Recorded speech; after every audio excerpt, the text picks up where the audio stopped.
The war on drugs, launched in the 1950s, aimed to eradicate drug use through strict law enforcement and criminalization.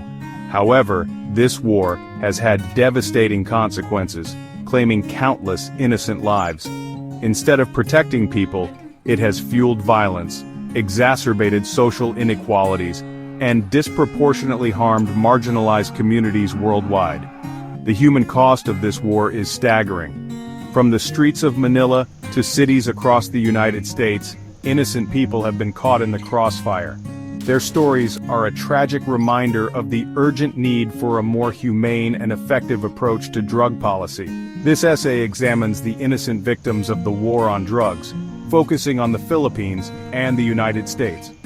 By highlighting the stories of those affected, we can expose the flaws in current drug policies and advocate for much-needed reforms. It's time to prioritize public health, compassion, and human rights over punitive measures that have caused immeasurable suffering. Rodrigo Duterte's war on drugs in the Philippines stands as a chilling example of the horrors inflicted in the name of drug control. From 2016 to 2022, his presidency witnessed a brutal crackdown that left thousands dead, many of whom were innocent civilians. Duterte's rhetoric, encouraging extrajudicial killings, created a climate of fear and impunity. The case of Micah Ulpina, a 3-year-old girl killed during a police raid, shook the nation. Micah was shot while sleeping beside her father, who was suspected of being a drug user. Her tragic death became a symbol of the indiscriminate brutality of Duterte's war.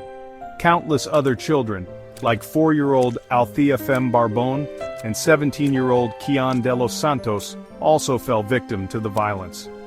The International Criminal Court's arrest warrant for Duterte on charges of crimes against humanity offers a glimmer of hope for accountability. However, the Philippines' withdrawal from the ICC in 2019 complicates the pursuit of justice. Duterte's reign serves as a stark reminder of the dangers of unchecked power and the urgent need to protect vulnerable populations from state-sanctioned violence.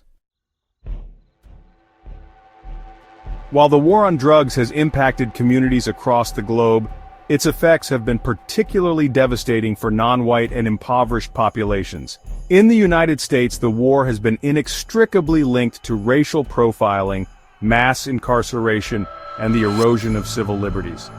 Black and brown communities have borne the brunt of harsh drug laws, despite similar rates of drug use across racial groups. The war on crack in the 1980s exemplified this disparity, with mandatory minimum sentences for crack cocaine far exceeding those for powder cocaine, a drug primarily associated with white users. This racialized enforcement has led to the mass incarceration of black and brown people, tearing apart families and devastating communities.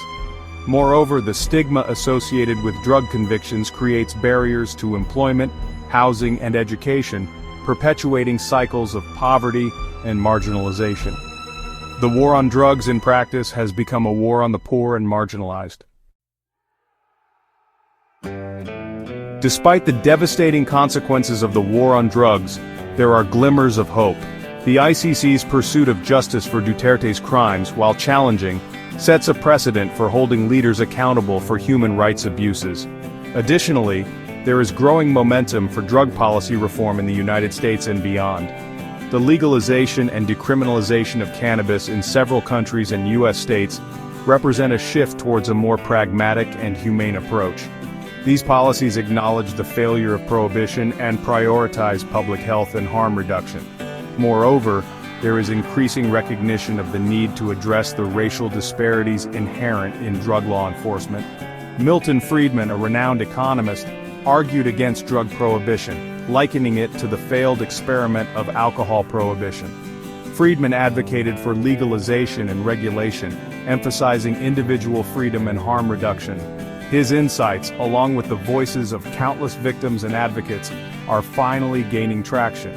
The road ahead is long and arduous. However, by acknowledging the failures of the past and embracing evidence-based policies centered on compassion and human dignity, we can work towards a future where drug policies promote health, justice, and human rights for all.